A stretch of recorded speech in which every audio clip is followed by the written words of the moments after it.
Máte pocit, že trabanty či niekoľko desaťročí skúšané javy patria do šrotu? V nasledujúcich minútach vás presvedčíme o opaku. Počas letného premietania na nádvorí Kežmarského hradu sme sa o trabantoch dozvedali viac. Amerika. Do Španielska. Rio. Južná Amerika. Najprv Slovensko a potom prejsť nejaké okolité krajiny, možno celú Európu. Takéto sú vaše cestovateľské sny, no čo by ste povedali na cestu až na koniec sveta?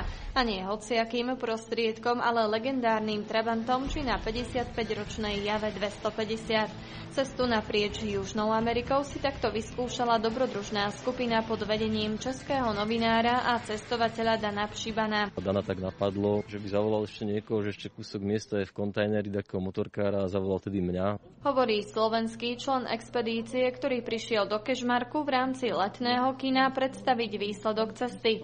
Úspešnú snímku trabantom až na koniec sveta. Aj on prekonal viac ako 7000 kilometrov. Najťažšia bola možno Brazília. Tam bol ten amazonský prales, čo sme šli takmer 800 kilometrov na ceste, kde nebola žiadna benzín pumpa, žiadna dedina, nedalo sa tam kúpiť jedlo a bola to úplne rozbitá cesta, bola to proste diaľnica duchov. Ale zase nás potom čakali Andy, veľmi krásne, obrovské kopce a išli sme vo výške až 4868 metrov nad morom a nevedeli sme, čo budú robiť naše stroje.